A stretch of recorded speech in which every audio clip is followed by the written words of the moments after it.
Добро вечер во емисијата 360 степени. Судскиот совет е во центарот на критиките, но и на надежите и очекувањата за подобрување на состојбите во судството. Ова тело, кој по дефиниција треба да биде независно, а во пракса го следат обвинувања за надворешни влијанија пред се партиски, има надлежност да избира и унапредува судии, но и да ги казнува и разрешува. Тоа го прави исклучително важно и моќно во судскиот систем. Во ова издание на 360 степени гостува Александар Камбовски, председател на Судскиот совет. Ке разговараме за неодамнешниот избор на председател на Врховниот суд, други унапредувања во судството, случајот со поништувањето на изборот на Елизавета Дуковска за уставна судика, која на таа позиција дојде на предлог на Судскиот совет, буџетот за судството.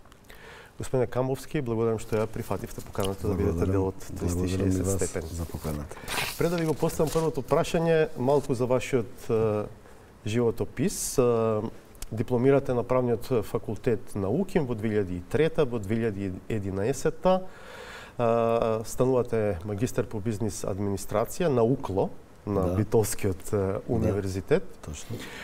За судија во Основниот суд во Битола сте избран во 2010 година, откако претходно ќе ја завршите Академијата за судии и јавни обвинители. Во 2017 сте избран за судија на Битолска апелација. Точно. Во еден период ќе бидете ВД председател. Краток период, да. Од пред една година, во јуни 2024 сте избран за член на Судскиот совет, а од почетокот на оваа година, поточно 3 јануари, сте председател на Судскиот совет. Точно. На 26 мај, без малку пред околу еден месец, Судскиот совет го избра Африн Фидани за председател на Врховниот суд, но до денес тој нема дадено свечена изјава, што пак е предуслов за да стапи на должноста. Вие во писмен одговор до медиумите рековте дека свечената изјава ќе се случи неделава поради користење годишни одмори на членовите на Судскиот совет. Може ли да ни објасните што значи ова поради користење на годишните одмори на членовите? Тоа знаете дека е еден свечен чин, покрај тоа формална страна која што поминува на седница, изборот еве на конкретно на колегата за председател. Меѓутоа, за да организирате свечена заклетва, нели треба да има предуслови, да има присутни членови пред кои што ќе се даде таа заклетва, да има присутни и вработени од технички служби кои што сето тоа ќе го спроведат, потребно да се објави во службен весник. Сето тоа поради тие некои околности се пролонгира и дојде некако истовремено да биде со кривичниот суд, што имавме кандидати за апелациониот суд во Скопје. Таму знаете дека актуелниот преседател избран за судија на апелациониот суд во Скопје и е потребно, откако и тој ќе даде заклетва, веднаш да поставиме вршител на должност преседател на Основниот кривичен суд. И одлучивме дека би можеле сето тоа да го споиме во еден настан, еве така да се изразам, и веднаш после тоа да можеме на седницата која што ќе следува сега на 3 или 4 јули, сега да не ја погрешам датата, да можеме веднаш да поставиме вршител на должност. Преседател. Добро, Африн Фидани имаше еден против кандидат, тоа беше актуелната, претходната председателка. Доскорешната председателка на Врховниот суд. Таа се откажа од право на жалба на 3 јуни, така што од тој аспект процедурално договлекувања се беше чисто, не мораше да има. Ги проверив и снимките кога Беса Адеми, доскорешната председателка, давала свечена изјава, на тој чин нема многу присутни членови. Едва и неколкумина присуствуваат. Точно. Не се ни мнозинството, да речеме. Точно. Не можевте во меѓувреме да организирате свечена изјава? Не, Васко, затоа што јас бев одсутен од државата малтене 10 дена. Минатата недела тука бев? Минатата недела бев тука, немаше никој друг во Судскиот совет, само јас бев. Доаѓа по еден сат колегите, се на одмор, сепак доаѓа и сега мислам дека сепак преседател на Врховен суд заслужува да има некоја да дадеме поголемо признание. Зошто ве прашувам ова? Затоа што сакам да ве прашам дали очекувањата можеби во одредени центри на моќ беа дека овој избор треба да пропадне и дека ова одговлекување на давањето на свечената изјава всушност беше купување време, можеби за барање начин за поништување на изборот на Африм Фидани? Еве, например, преку проблематизирање на гласот на Весна Дамева. Видите, воопшто не беше ова што се пролонгира заклетвата, немаше врска со тоа што вие кажувате дека некои кругови не сакале да биде извршен избор. Сум ги чул јас тие, нормално. И самиот јас по моето гласање, тоа јавно беше, се види тоа и мојот став. Меѓутоа, Судскиот совет е колективно тело и одлуките кои што ќе ги донесе, ги почитуваме сите, дали се согласуваме со нив или не, тоа не е воопшто важно. И сега дека таа теза, воопшто не се сложувам дека сега се купува време, па затоа судијата не е повикан на заклетва, воопшто не е. Затоа што ви кажувам, во текот на оваа недела или најдосна пред таа седница ќе бидат сите повикани, ќе дадат заклетва. Значи, некој ако има намера да поништува избор или заклетвата, тоа не може да го спречи. Во смисла да се чека да не се дава заклетва, пак за да може да се поништи изборот. Изборот може да се поништи после тоа. Може и по една година да се поништи. Не е дека чинот на заклетва некој судија ќе заштити дека не може да му се поништи. А според вас проблематичен изборот на Африм Фидани за председател на Врховниот суд? Ние разговаравме со колегите во смисла точно за еден член дали бил, не бил иземен, ги враќавме назад записниците. На самата седница јас го прашав тој член дали има пречки вие да учествувате во овој избор и како што мене ми беше кажано тој член дека нема пречки, дека бил иземен во некоја фаза која претходела на изборот на председателот на Врховниот суд. И јас го видов записникот од таа седница на која што членот, односно членката, станува збор за Весна Дамева, бара да биде иземена, станува збор за седницата од 10 март. Така беше. И во записникот пишува за збор се јави членот на Советот Весна Дамева и наведе дека бидејќи е председател на Комисијата за избор на председател Врховниот суд, во моментот бара иземање од истата, за да не се остави каква било дамка на целиот процес. Така. Напомена дека во моментот бара, а понатаму за изборот дополнително ќе се произнесе. Точно. Според вас ова е чисто? И јас ја прашав на седницава, колешката што го реферираше извештајот, напомена дека колешката била иземена, јас ја запрашав колешката, јавно пред сите да слушнат, дали постојат се уште пречки, бидејќи кажувате ви не ќе се произнесете, ја слушнавте сите, кажа дека не во овој момент немам никакви причини да барам иземање. Законот за судски совет, актуелниот што го имаме сега, не дава можност ние да иземеме некој член без тоа тој самиот да го побара. Кога членот смета дека не постојат услови за негово иземање, било кој од тие што се предвидени во законот, ние не можеме по службена должност да го иземеме, да кажеме не, ние како совет сметаме дека... објасни дека во моментот кога се иземало од член на комисијата, тогаш се уште не знаела кои суди од Врховниот суд постапувале по еден предмет во кој што бил на некаков начин индиректно засегнат и нејзиниот сопруг, но дека во меѓувреме пресудата била објавена и таа видела дека Африм Фидани воопшто не постапува.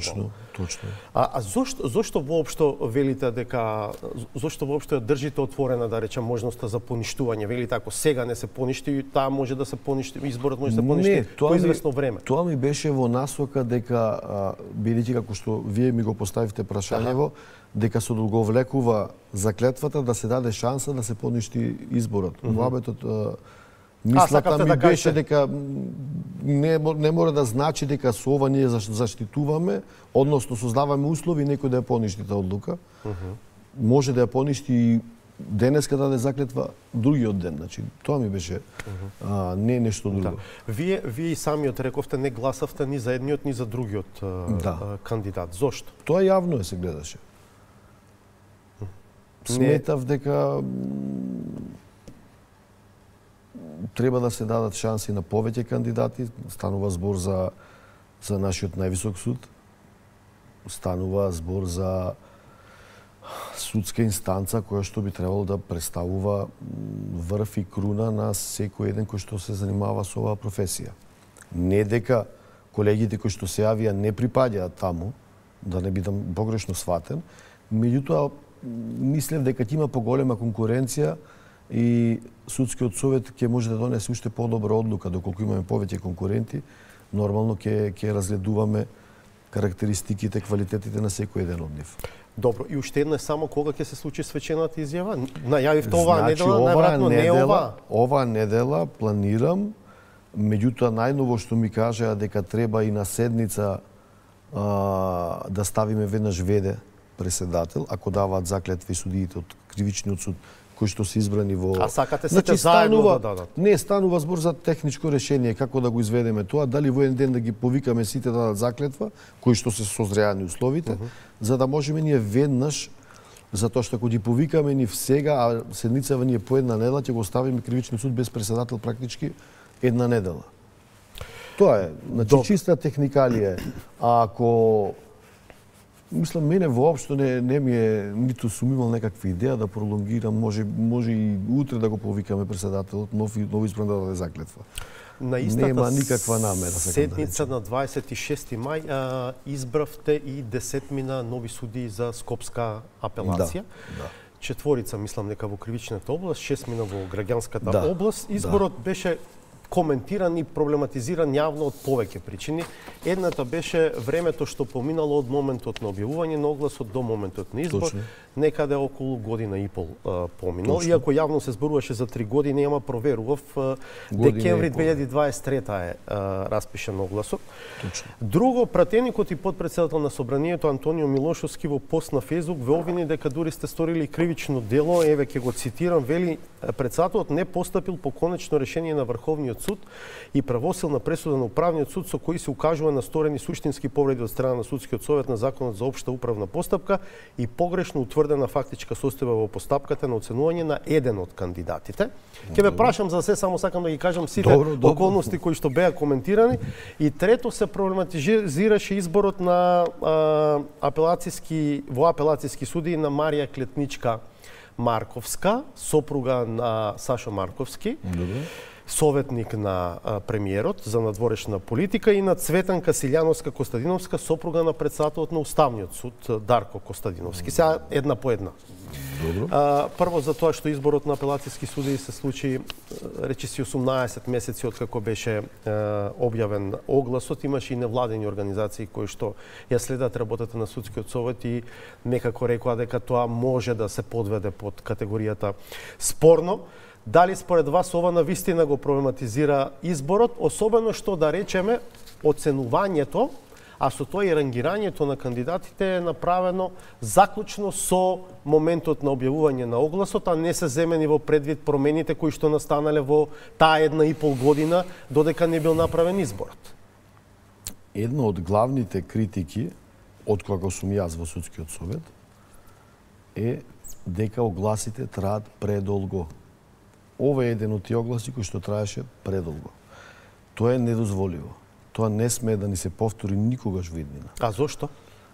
Зошто се случи тоа? Сме имале, јас значи не сум ни бил во Судскиот совет кога овој оглас бил распишан, кога завршувале тие некои постапки, од колегите кои што беа активно вклучени, кога јас исто како вас ги прашувам зошто, што сме чекале толку, зошто досега немаме одлука, тие ми кажуваат и ми кажуваат, тоа се факти, дека беше изборен процес, нели додека трае изборен процес не смееме ние ни да избираме, ни да казнуваме, ни да разрешуваме судии. Станува збор за огромен број на кандидати, преку 60 ми се чини дека беа. Со бројни жалби, тужби по сите инстанции, и епилогот беше да трае таа постапка година и половина. Критики не сносевме ние само од нашиве колеги од судиите, кои што се за мене најбитни, бидејќи јас сум суди, јас доаѓам од таму и навистина не би ми било сеедно јас да конкурирам некаде да чекам година и пол да не знам што се случува со таа постапка. Ние имавме критики од меѓународниот фактор, на сите средби кои што ги имавме. Постојано не прашуваат зошто немате завршено со изборите, зошто толку ви траат. И последниот период вложивме напори, јас како председател и сите колеги, максимално да се заложат и да ја спроведеме таа постапка и тој оглас еднаш за секогаш како таков да не ни се повтори да го затвориме. Ќе се согласите дека во година и пол кандидатите се разбира, тоа зависи од нивниот личен интегритет, може и да калкулираат со дел од одлуките за да се допаднат или да не му се допаднат некому. Апсолутно, затоа ви кажувам, тоа е недозволиво. Недозволиво е не само за судски совет, за било каде вие да конкурирате некаде година и пол, да не знаете што се случува со таа пријава.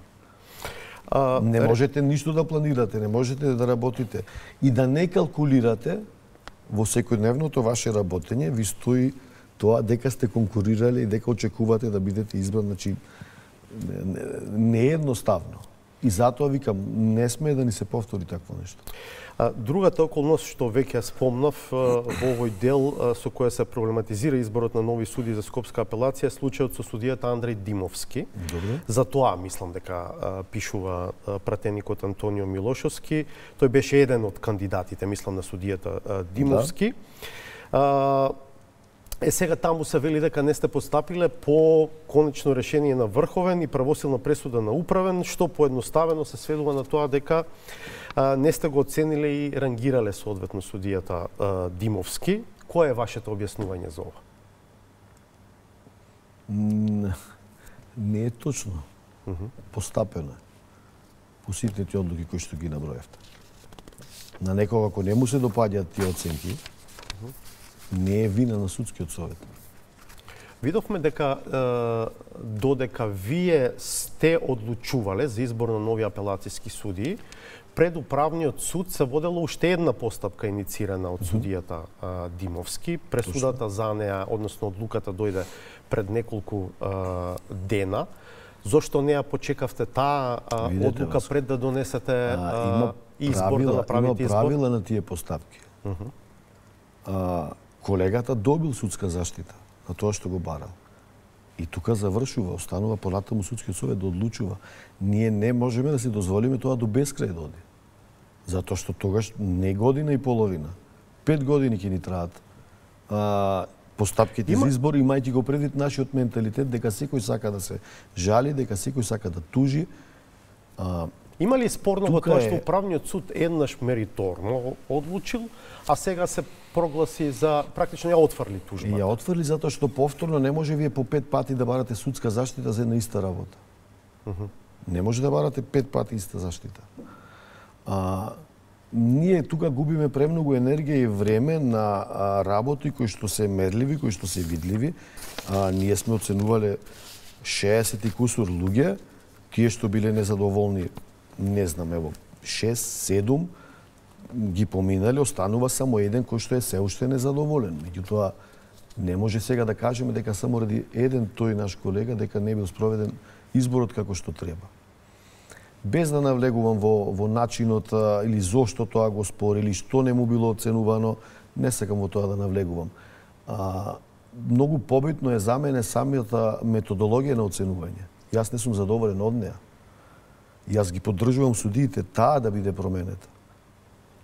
Затоа што сега, како што ни е сега поставена во нашиот делник оценувањето, не сум сигурен баш дека секогаш најдобрите суди успеваат на таа ранглиста да стигнат во тие некои атрактивни први места, од кои што конкретно да речеме на оваа линија се коментира тоа како судиката Марија Клетничка Марковска стигнала да биде прва на ранглистата на кандидати за нов апелацијски судија во кривичната област во Скопска апелација. Прво да ве прашам, вие ќе ми кажете немаше никакви законски пречки, но имаше ли етички дилеми за тоа дали треба да бидат избрани во апелацијски судии сопругата на председателот на Уставниот суд и сопругата на советник на премиерот? Мене лично, ако ме прашувате, според мене не. Не, бидејќи, значи, зборуваме за колеги, судии кои што не се од вчера во судството. Тие веќе имаат стаж, поминале време и се, според мене, професионалци. Доколку не работата како што требаат, имаме механизми во оваа држава, постојат закони, ќе ги пријавуваат луѓето, ќе се водат постапки. Нашава држава е толку мала, што како и да вртиме, некој со некого нешто ќе биде.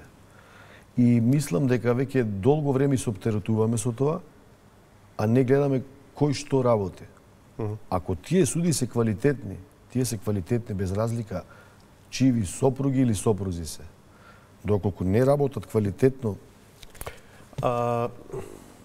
Рековте дека и вие не сте задоволен од начинот на кој што со правилникот и методологијата, а и понатаму како тие се операционализираат, се спроведува оценувањето и рангирањето на судиите. Ја спомнавме конкретно Клетничка Марковска, велат дека таа многу поени добила од тоа што била председателка на кривичен совет во основниот кривичен суд, кој што патем има огромен број предмети за решавање, кои што се пред се поврзани, да речеме, со мерки на обезбедување, притвори и слично.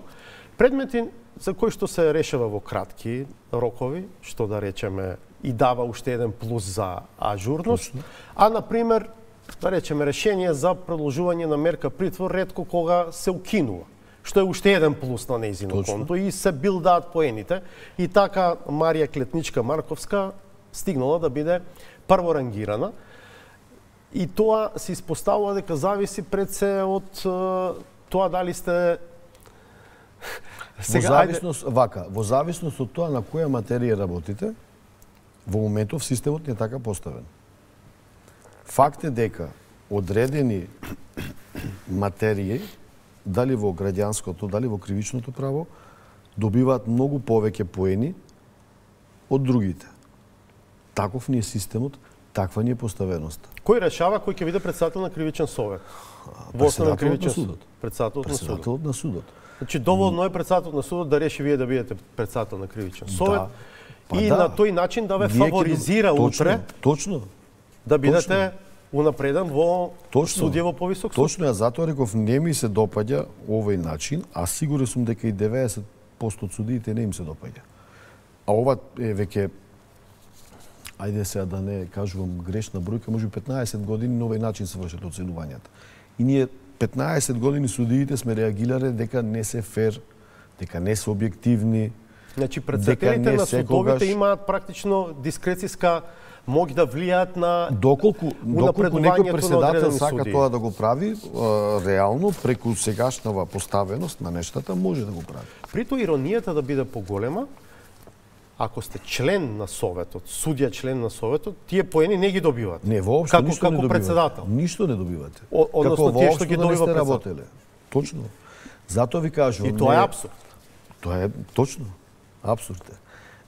И се надевам дека во овој период, нели сега ни следуваат избори, кога судскиот совет нема да постапува во поглед на разрешување, напредување на суди, избор на нови суди, ќе имаме време со членовите и има расположение кај членовите да го промениме начинот на оценување, да ја промениме целосно методологијата и колку што можеме да ја доближиме до судиите и таа да биде колку што може по-фер и по-транспарентна. Да ја објективизирате. Максимално. Повторно таа нема да биде совршена, не постои такво нешто. Меѓутоа да биде подобро од тоа што е сега во моментов. И колку што може да се доближиме до тој стандард на најобјективно што може да биде. Оти ако се види таа ранглиста, еве да речеме конкретна судика е прворангирана, зборувавме нели за околностите како добивала поени. Имате суди кои што работат на предмети. Од друга страна, колешката можеби е прекрасен и квалитетен судија. И за нив па не е фер. Можеби таа е но ако се прекрасен професионалец, меѓутоа заради ваква опасност некој да рече затоа што тебе те фаворизира, не знам, председателот или те ставиле на материја каде што можеш ти да добиваш многу поени, затоа ниту тој судија не сака да биде на овој начин оценет, бидејќи него во стартот му се руши авторитетот, во смисла испаѓа дека тој отишол во апелација само заради тоа што работел лесни предмети. Ако се види ранглистата, тие не го сакаат тоа. Се гледа дека на пример суди кои што работат на предмети од организиран криминал, можеби секојдневно се во судница и судат многу тешки предмети, се долу на ранглиста. Точно, колегите како што сме сега никогаш не може да пробијат меѓу првите да излезат. Таков ни е системот, мора да го промениме. Сите суди сигурен сум дека се согласуваат со мене. И се надевам дека судскиот совет овој период додека траат изборите ќе го искористиме не само за ова е една од работите кои што сакаме да ги промениме Меѓутоа сакаме ние нешто да сработиме, да се обидеме да ги поминеме колку можеме повеќе судовите, да добиеме фидбек и од самите суди, да добиеме идеи, мислења, што мислат тие, како би го подобрили системот, кои механизми да ги ставиме таму. Само да биде пообјективен и стварно тој што заслужува, стварно тој што е професионалец, без разлика чиј сопруг е, чија сопруга е. Кога ќе ги имаме тие цврсто поставени некои објективни критериуми, мислам дека понатамошните разговори тогаш во смисла чија сопруга, чиј сопруг ќе ни бидат излишни, бидејќи ќе имаме некој, се надевам, тоа ми е целта. За сопругата на председателот на Уставниот суд се коментираше дека се пробила на 8-о место благодарение на тоа што има докторат. Носи поени, согласно деловникот.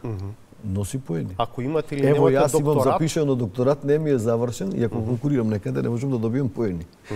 Ама објективен ли критериум е според вас за тоа дали некој ќе биде добар или лош судија, дали има Не. докторат или не? Гледайте, сето тоа ние треба да го наградуваме, во смисла завршил магистратура, завршил докторат. Сега докторатот е од областа нормално каде што работи судијата. Меѓутоа не да биде пресудно. Меѓутоа пак не може ни тоа да го тотално да го игнорираме. Значи тој судија се трудел, се надоградувал, читал, создавал трудови. Не може ни тоа па никаква да му дадете, никакво признание да не дадете. Може би не треба пресудно да има, меѓутоа дека треба со некој процент да учествува во таа оценка, да. Добро, околу случајот со поништувањето на изборот на Елизавета Дуковска за уставна судика, откако Управниот суд ја објави пресудата, некако брзо, експресно, иако остануваше збор за пресуда преседан, неспорно, Да. се заврши таа работа. Председателот на Уставниот суд ја одјави од работа. Вие со писмо ја информиравте председателката на Скопска апелација. Сега... Нас не информира прве на судијата Дуковска за тоа што се случило. Истовремено добивме известување од Уставниот суд и судивката Дуковска изнесе дека ќе се врати во апелациониот суд Скопје, бидејќи мислам не ја остануваше што друго. Од процедурален аспект, со оглед на тоа што судскиот совет претходно има донесено решение за ставање во мирување на незината претходна функција, за кое што се гласало на седница. Ги проверував записниците исто од таа седница, 10 члена рекле да, окей, носиме такво решение. Вие не требаше претходно да го отповикате тоа решение, па потоа да информирате апелација? Таму решението, сега точно не можам да се сетам како гласеше, е ставено во мирување се додека не и заврши мандатот. Не не спекулирам сега, да, не се сетам. Не и заврши мандатот. Ние тука имавме повторна специфична ситуација каде што колешката беше одјавена од страна на Уставниот суд.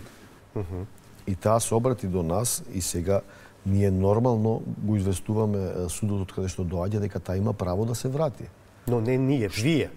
Ние, да. Ние. Не, ама вие во смисла вие како председател, а не судскиот совет. Јас тоа ве прашувам, дали требало прашањето да го ставите? Васко дека во јуни повеќето од колегите се користат годишни одмори.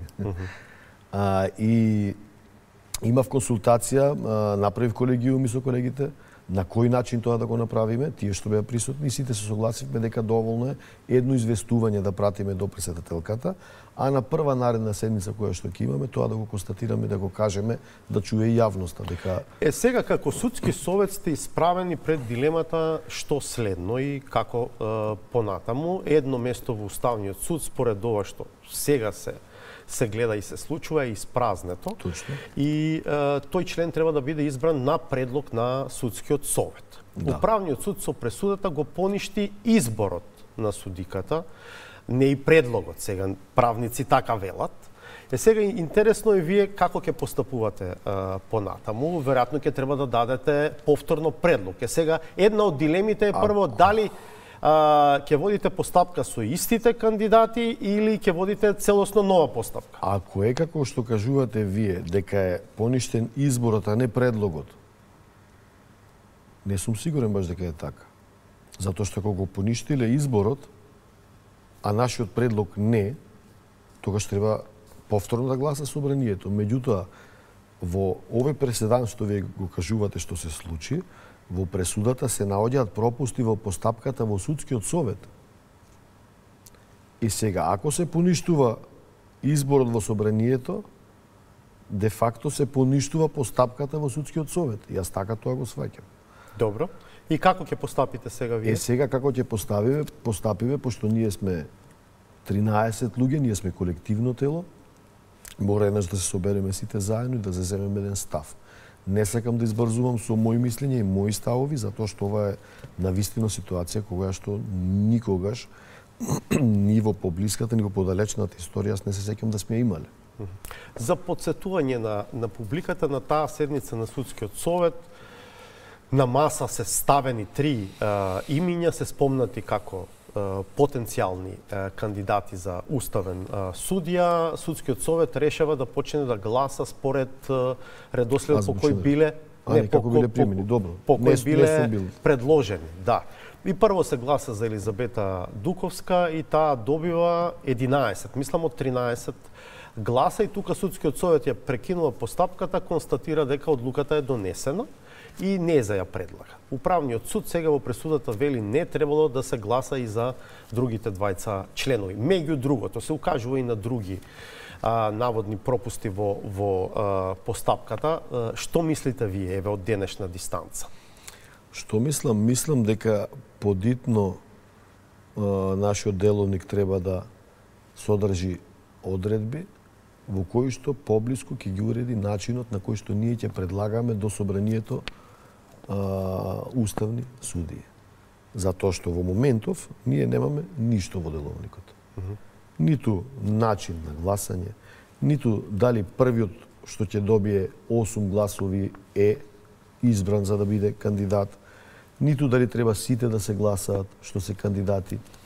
Единствено во деловникот сме предвиделе дека најмалку еден член, со уште најмалку тројца други члени со поддршка, може да предложи било кој од судиите во државава, кој што ги исполнува тие минимум формални услови кои што ги бара пак Законот за судски совет, а пак ниту самиот Закон за судски совет воопшто нема ништо предвидено во таа процедура.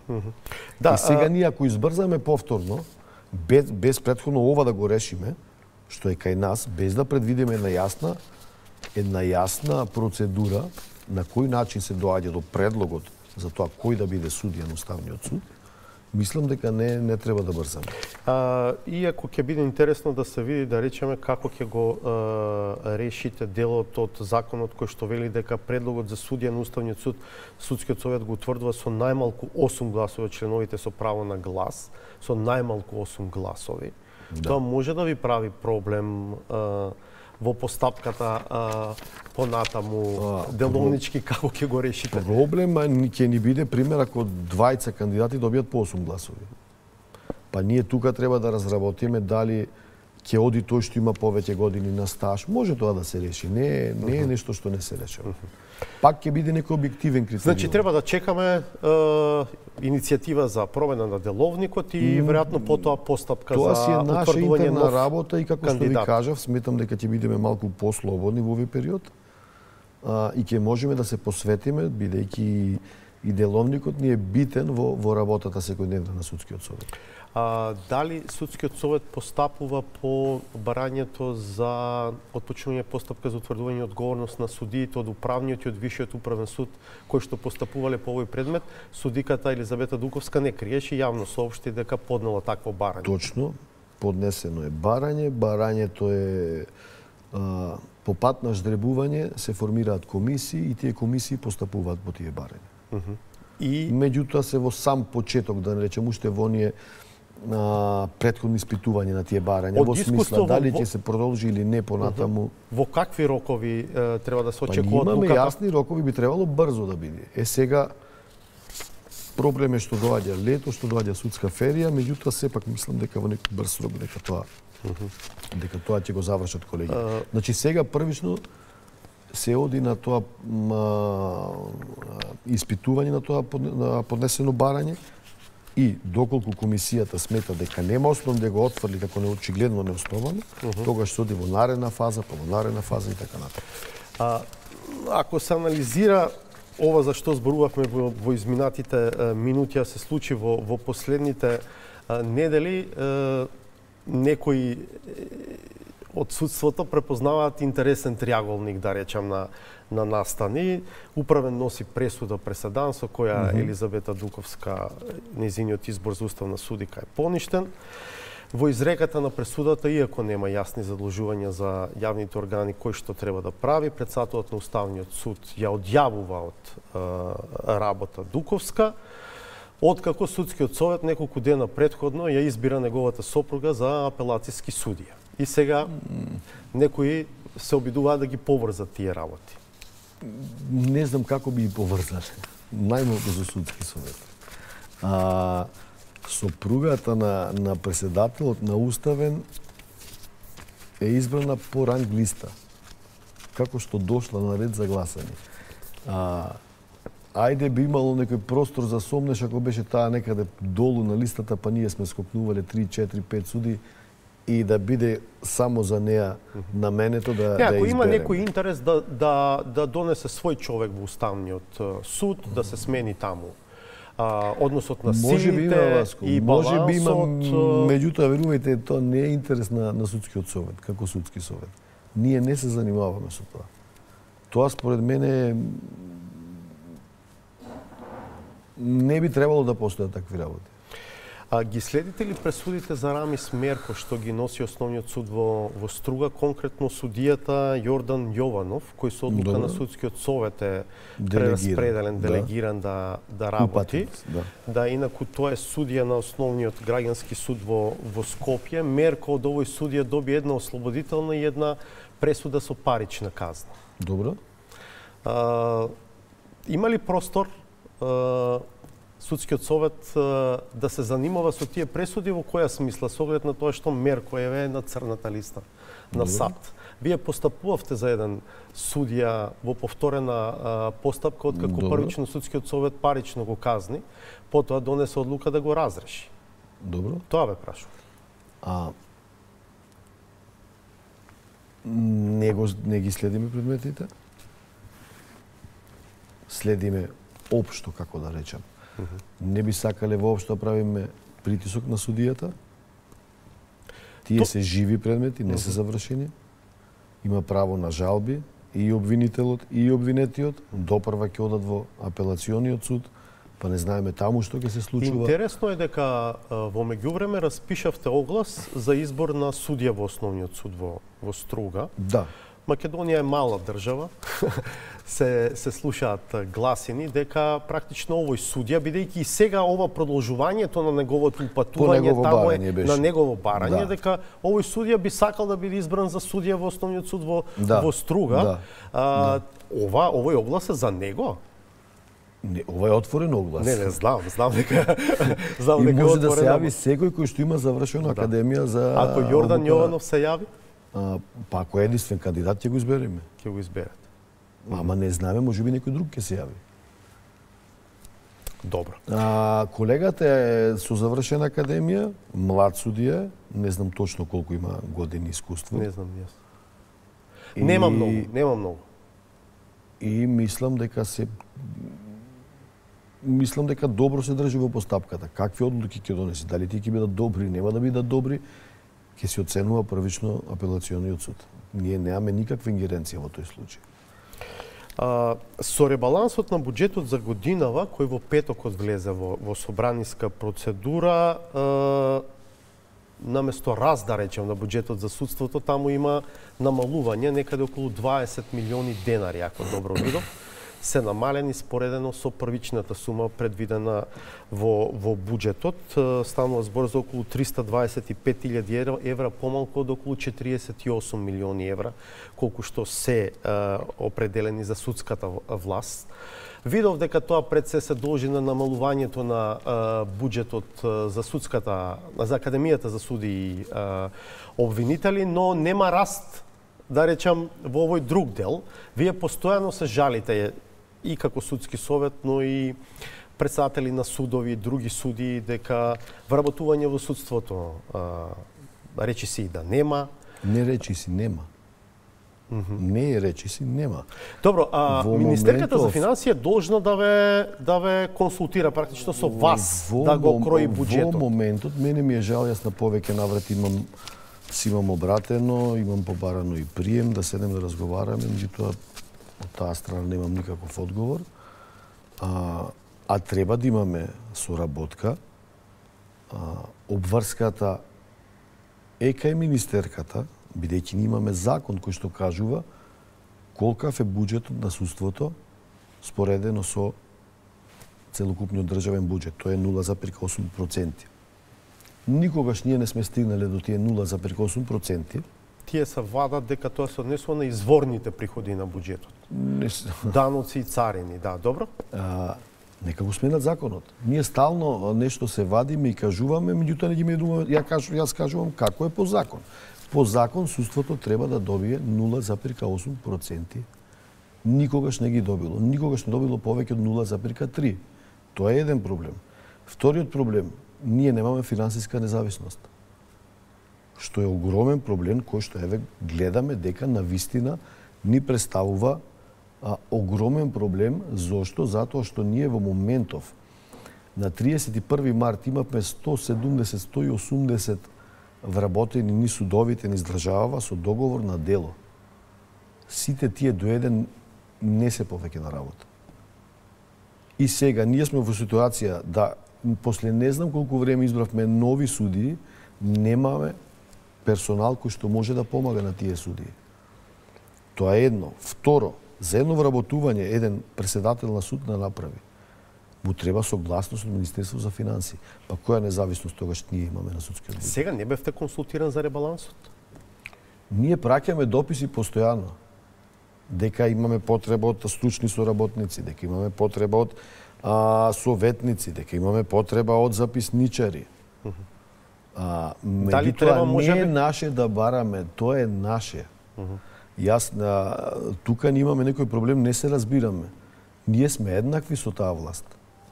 Законодавната и извршната и судската власт се еднакви. Ама според начинот на кој што се однесува извршната, не сте еднакви. Па така си некој размислува, меѓутоа тоа не е во ред и некој со тоа го крши законот. Зошто не реагирате малку? Како да реагираме, Васко? Како? Не знам, држите да пресконференција. сите суди и сотогите да држат демонстрации. А од друга страна, тоа што најмногу па ме љути, се барат резултати од судството. Како без персонал, без луѓе, со врзани раце, ви кажуваат влезете во борба. Како да влезеш во борба? Како да се стиша малку критиките од извршната власт кон судството? Јас во повеќе наврати сум кажал, никогаш не сум бил против критики. Напротив, критиките се секогаш добро дојдени. Меѓутоа, тие критики треба да се даваат многу внимателно.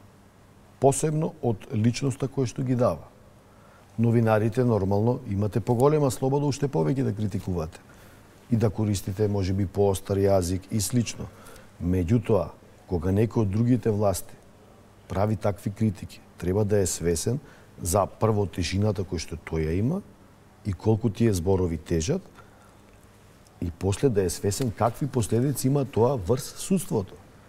Затоа што дел од оваа перцепција која што ние имаме поради тоа константно повторување во последниве 20 години дека судството е еднаш лево, еднаш десно, еднаш лево, еднаш десно, во зависност кој како е...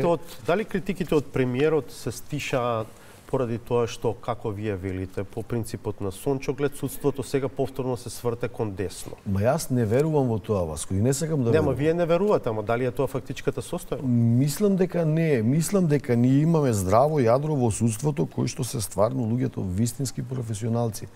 И нашата задача е да овозможиме тие вистински професионалци да дојдат на правите места со тек на време. Ова не може да се смени, ова е култура, ова е менталитет. Ние мора тоа да го сватиме.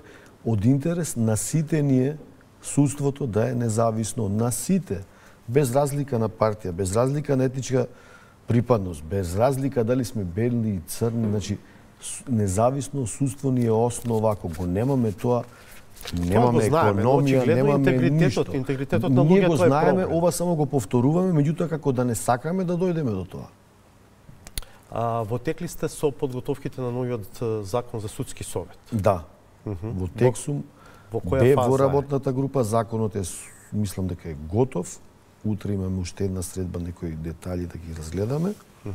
Земени ли се предвид препораките се од оценската земени мисија на во ЕУ? голем дел по препораките, нешто и плюс е направено во законот, со нешто се согласувам таму што е ставено, со нешто не се согласувам. Да речеме, околу изборот- Меѓутоа сме работна група која Околу што изборот на членови на судскиот совет од таму собранието? таму веќе мислам дека го направивме уште потранспарентен со овој модел како што е сега. Не знам дали ќе остане така, дали нешто Добро. ќе се смени поименно.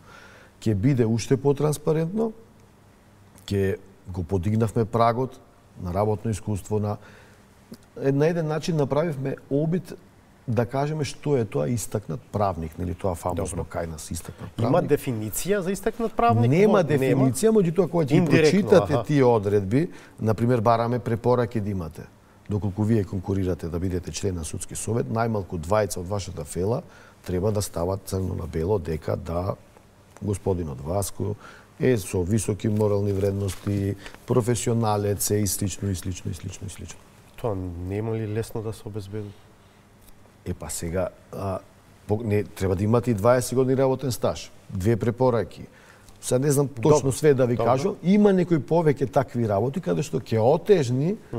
Јас не викам дека ќе биде перфектно сега и дека ние ако сакаме во Македонија на се може да најдеме да заобиколиме некои пати да. Тие некои дупки што се испоставија дека постојат во законот за судски совет, да речеме околу разрешувањето на председателот, мислам тоа дека тие решено се е. разработени, да. А што не ви се допаѓа вам? Па не би сакал сега да зборувам Добро. за тоа. Баш мене лично што не ми се допаѓа. Добро. За крај само сакам да ве прашам околу обврските од препораките од оценската мисија што ги имаше судскиот совет, горе-долу тоа беше завршено, но на пример требаше да почнете да спроведувате комуникацијската стратегија која што ја донесовте. Да. Еве памтам дека требаше да се отворат акаунти, профили на социјалните мрежи и тие да работат. Рокот за тоа мислам дека е поминат според акцијскиот план. Зошто тоа? Требаше и портпарол да И имаме. портпарол. Зошто тоа не се случува? И па кога ќе ни дозволи Министерство за финансии, кога ќе ни даде согласност, ќе го направиме тоа. Проблем се парите? Па некој треба да го работи тоа. Лице, професионалец, односи со јавност. Мене не ми е професионалност, односи со јавност. Можем јас да импровизирам, меѓутоа имаме и во систематизација предвидено. Меѓутоа, еве, 3, 4, 5 пати ни се враќа А како беше ангажирано? Имаше порано како со професионалец? договорна делова, како што со импровизација, како што се функционирало. Со импровизација. И тие договори на дело никогаш не сум ги разбрал. Осем ако одиме дека има некоја цел. Добро, значи сега сите заедно да притискаме на Министерството за финансии. Ако сакаме да имаме независно судство, јас не кажувам дека сега лесно може да се извртат моите зборови. Ако ние сме независни во финансиите, дека од утре судството ќе цвета и ќе биде супер, ќе биде број еден. Не, тоа е уште едно скалило кон подобро, уште едно, тоа се милион мал фактори. Меѓутоа не може ние да седиме и ништо да не правиме.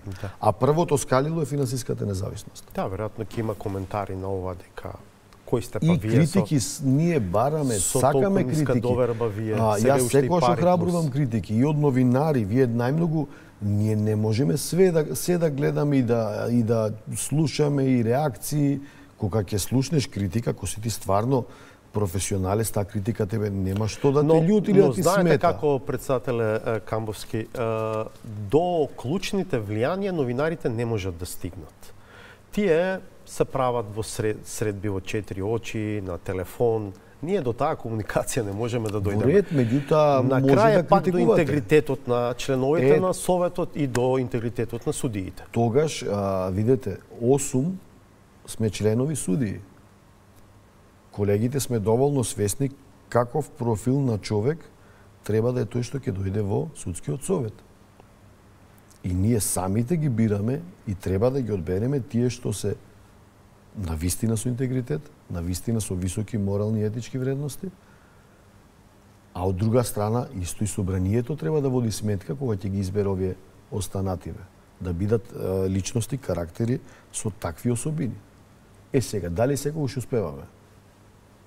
Не. Јас би бил задоволен барем во големиот дел да се со тие карактеристики. Благодарам за овој разговор. Благодарам јас вас. Почитувани, ја најавувам новата саботажа. Од мене пријатно до четврток во 20:15.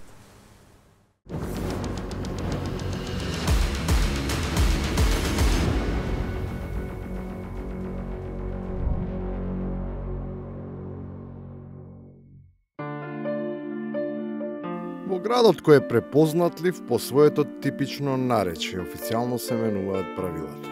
Недостиг на соодветни аргументи за дебата, за да се спречи на тамошното говорење, не баре сите зборуваат чист и литературен македонски јазик. Се забранува употребата на јазикот по кој ова место и тие луѓе се прочуени. Ве слушам, па и некои колешки колеги зборат дека што све се направило овој Кумановце, се жал. Ако почнемо на Кумановски, да ви кажа, ако работите како што работите моментално на Бајрам Шабани, каде се смее пола град. Кумановскиот дијалект не е службена седица, значи одозуви се примерно и не е землен збор. Фактот дека не е проблем формата на обраќањето, туку неговата содржина се покажува низ едноставни примери. Прагот на толеранција на председателката кон довчерашните сопартици е толку ниско поставен, што не трпи никакви вербални екзибиции. Најст само што работите и зашто сте компетентни, да стиснете кумот или кумашина да ги лапаат 500.000 евра. Ништо друго не работите. Да, не можам да се исклучам, не сум завршил. Ама не сум завршил, сакам да повторам она што го реков. Зошто да се исклучам? Зашто се исклучиш од збора? Значи, доколку би имала систем да ве мутирам, 100% би ве мутирала, затоа велам по вас да се исклучите. Причината за таквото пламнување се бара во некаква психичка состојба под влијание на жешката есен, но председателката тврди дека ништо не може да ја запали или да ја ги растрепери душата и срцето, како непочитувањето на деловникот. Колешка, јас не знам кој е возбуден толку на оваа седница. Ние не сме, јас не се чувствувам некој возбудена многу. Единствено што ме возбудува е тоа што излегувате од дневен ред. А кога станува збор за дневниот ред, темата е прилично едноставна. На Куманово му треба градинка. Таа е предвидена со унгарскиот кредит да се гради на зелен рид. Ама има сомнежи дека нешто не е во ред. Како е можно ревизијата да не сака два пати да го потпише овој проект? А вие велите одлично е сработен. Еве, јавно прашувам, зошто ревидентите одбиваат два пати да потпишат и како е можно така не потпишан од ревидентите да биде пратен во Министерство за финансии овој проект на финансирање? Вистинска среќа е што се има вистински одговор за сите вистински дилеми. Не потпишале вистинските архитекти. Ама во нивно име, тоа го сторил вистинскиот директор. Да ми прави на мои проекти ревизија некое дете запослено пред 2 години. Затоа директорот на јавното предпријатие ја презема одговорноста и со него се договоривме и разбравме, затоа што младите инженери во Прилеп кои добиле овластување за ревизија со 3 референции не сака да преземат одговорност. најверојатно поради немање доволно на искуство. И на крајот, во таква ситуација, нормално е хормоните да мируваат. Колеги, колешка, јас не знам кој е возбуден толку на оваа седница. Ние не сме, јас не се чувствувам некој возбудена многу. Никој не ни очекува да го лазат морници, ама па ни да биде до толку кул. Оти гласи подпис, не се само одраз на согласност, туку формален акт на одговорност.